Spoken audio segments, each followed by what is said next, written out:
よし、一発ずつ分割して撃てています。プリミティアプレイヤーエールです。今回はオートマチック砲を作ってみようと思います。ロケットエンジンをうまく使って大量の弾をストックして一発ずつ発射できるようにしたいので、うまくできたなー。チャンネル登録してもらえると嬉しいです。それでは作っていきましょう。まずは以前作ったこちらのバーストマシンガンの部品を使ってさらに進化した点火の仕組みを作っていきます。とりあえずロケット噴射で点火する限界の距離を試しながら見極めたら、その距離に合わせた長さの棒をこんな感じでロケットエンジンに取り付けます。そちらに松ぼっくりのかけらをこんな感じで並べた後、火をつけてみると、なるほど。噴射された炎が当たって引火する条件は位置に関わらず噴射口に近いものから引火するみたいです。この仕組みをうまく使ってたくさんの弾を飛ばすために以前よりデスの刃の長さを短くしたこちらの弾を使います。こんな感じで松ぼっくり部分が噴射口にはみ出すように6つの弾を取り付けた後、噴射してみると、引火して誘爆しました。ちゃんと一発ずつ発射するために階段状に3つ組み合わせたこちらの弾を噴射口の横に取り付けてみます。早速試してみると、上から順番に点火して3発分割して発射できました。こちらをギリギリ点火する距離に左右1つずつ取り付けて、ついでに上側に一発弾を追加します。この状態で噴射すると、よし、7発の弾を順番に点火して一発ずつ発射することができました。あとはこの7発の弾を1セットとして残り6セット全部で49発の弾を取り付けようとしましたが、噴射口近くの2発はロケットエンジンに乾燥してしまうので取り外しました。それでも全部で47発の弾を一発ずつ発射できるようになるはずです。早速噴射させると、燃料に引火して爆発してしまいました。燃料の位置を変えてもう一度試してみると、今度は引火せず順番に点火することができています。しかしそのまま連続で点火させていくと、弾が前のパーツにぶつかって壊れてしまいました。よく見てみるとわずかにずれている弾があったので、そこを取り付け直してもう一度発射してみましょう。そうすると順番に発射できていますが、弾の数が多すぎて途中で燃料の方が過ぎてしまいました。そこで先端打ち尽くせるように大きな燃料を取り付けて噴射させてみると、引火して爆発しました。そこで燃料が燃え尽きないように物を重ねる技を使って30キロほどの燃料をコンパクトサイズに圧縮したものを2つロケットエンジンの前に取り付けました。これならどうでしょうか。バッテリーをつけて噴射してみると、燃料を消費しながらどんどん発射していってしっかり47発撃ち尽くすことができました。これで発射する仕組みはできたので、あとは手に持って狙い撃ちできるようにパーツを追加していきます。もちろん重すぎて持てないので、前に足を取り付けて手元のクリップの右側をひねることでロケットエンジンに通電して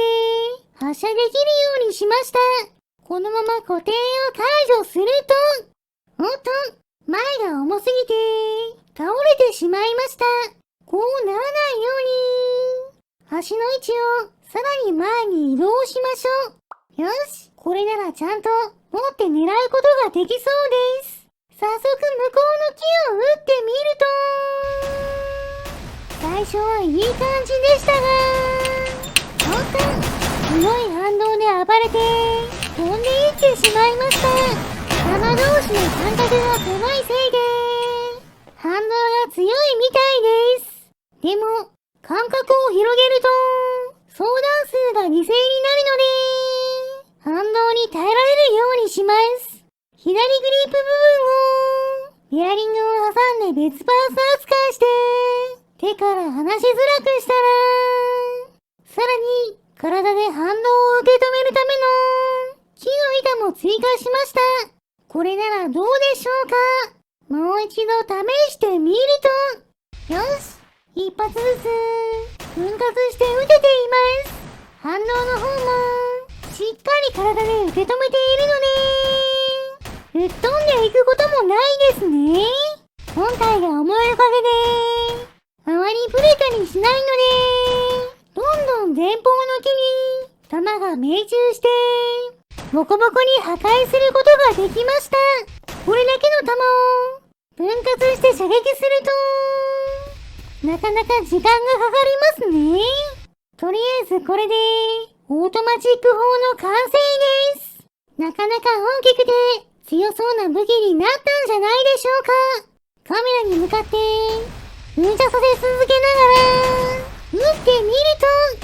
と、遅い速度でゆっくり連射してくれました。これくらいの速度ならかなりの時間撃ち続けることができるので、相手を制圧するときは役に立つんじゃないでしょうか。今度は遠くから木を狙ってみると、遅い連射力のおかげでかなり狙いやすいので、たくさんの弾が木に命中して破壊することができました。ちなみに弾を打ち尽くすと残った燃料を使って高速移動することもできます。そして小さな木を狙うと一発ずつ狙いながら大量の弾を撃てるおかげで弾が結構残った状態で全ての木の葉っぱを破壊することができました。狙いを変えて大きな草の塊を撃つと遅い連射速度のおかげで無敵時間に弾が当たることなくダメージをしっかり与えることができました。おかげで粉々になっています。草を組み合わせた的の方もじっくり弾を当て続けることができるのでどんどん崩壊していきます。最後は弾の原型がなくなるまで破壊することができました。続いてドローン工場の壁を狙うと的が大きくて当てやすいので簡単に破壊することができます。その後も撃ち続けていくことで壁はバラバラになってしまいました。では風力発生器ならどうでしょうか。かなり離れたところから撃っている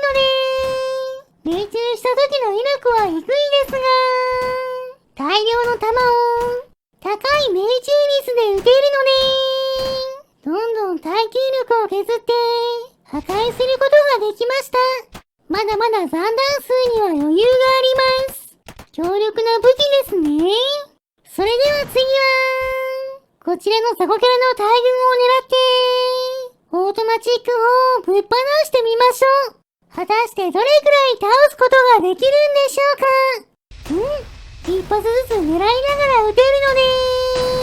バシバシ当たってザコキャラが吹っ飛んでいきます。そのまま撃ち続けて大体のザコキャラを消し飛ばすことができました。視点を変えて見てみるとどんどん弾が命中してザコキャラが吹っ飛んでいるのがわかりやすいですね。ちなみに私の視点だとこんな感じです。右のグリップを前に一瞬ひねること